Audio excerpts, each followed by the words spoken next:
রাজনীতিতে বরাবরই আলোচনার হট কেক দিলীপ ঘোষ। বিভিন্ন সময় বিভিন্ন মন্তব্য করে সামনে এসেছেন, তাকে নিয়ে চর্চা হয়েছে জোরদার। আবার কখনো রামনবমীর মিছিলে তাকে অস্ত্র হাতে নিতে দেখা গিয়েছে। দিন কয়েক আগে হাতে লাঠি তুলে নিয়েছিলেন। এই অবস্থায় ভোটের ভরা মরশুমে এবার দিলীপের হাতে ত্রিশূল। রবিবার নববর্ষের দিন বর্ধমানেশ্বর মন্দিরে পুজো দেন বর্ধমান দুর্গাপুরের বিজেপি প্রার্থী দিলীপ ঘোষ। সেখানেই এক সমর্থকের দেওয়া ত্রিশূল হাতে তুলে নেন তিনি।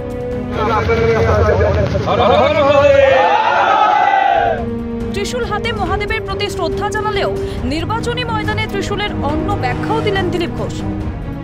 বাবার ওখান থেকেই ত্রিশূল লাভ হলো। বাবা যখন যখন এই বিশ্বেতে পাপ আর শুভশক্তির তার বেড়েছে প্রভাব, তখন তিনি ত্রিশূল হাতে তুলে নিয়েছেন, তাণ্ডব নৃত্য করেছেন। তো তারই প্রেরণায় আমার কুলদেবতা মহাদেব স্বয়ং, তো তার ত্রিশূল নিয়ে আমরা অভিযান করে স্বচ্ছ ভারত আর স্বচ্ছ রাজনীতি করতে চাই। ত্রিশূল তার প্রতীক। কোনো ভয় কি আত্মরক্ষার জন্য? আত্মরক্ষা আছে না, দেশ রক্ষা। নির্বাচনী আবহে দিলীপের হাতে ত্রিশূল, সুর চড়িয়েছে তৃণমূল। কিছুদিন আগে তিনি লাঠি নিয়ে প্রচারে বেরিয়েছিলেন, আজকে তিনি ত্রিশূল নিয়ে প্রচারে বেরিয়েছেন। সুতরাং সন্ত্রাসকে হাতিয়ার করে রাজনীতিতে বাঁচতে চায় বিজেপি এবং তার অন্যতম ধারক বাহক দিলীপ ঘোষ।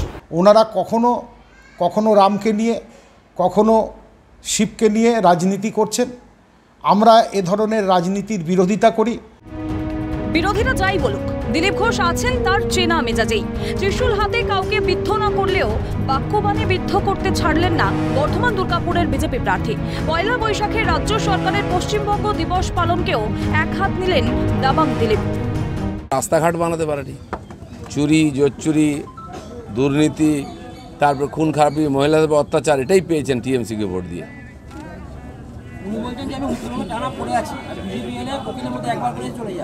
উত্তরবাংলায় উনি পড়ে থাকুন, বসে থাকুন, শুয়ে থাকুন, কিছু যায় আসে না। প্রায় প্রতিদিনই নিত্য নতুন ভঙ্গিমায় নজর কাড়ছেন দিলীপ ঘোষ। কখনো কথায়, কখনো শরীরী ভাষায় অচেনা মাঝে চুটিয়ে খেলছেন। দিলীপে উজ্জীবিত গেরুয়া শিবিরও। দিলীপ ক্যারিশমা ভোট বাক্সে কতটা প্রভাব ফেলে এখন সেটাই দেখার। রাজেশ খানের রিপোর্ট, ক্যালকাটা নিউজ।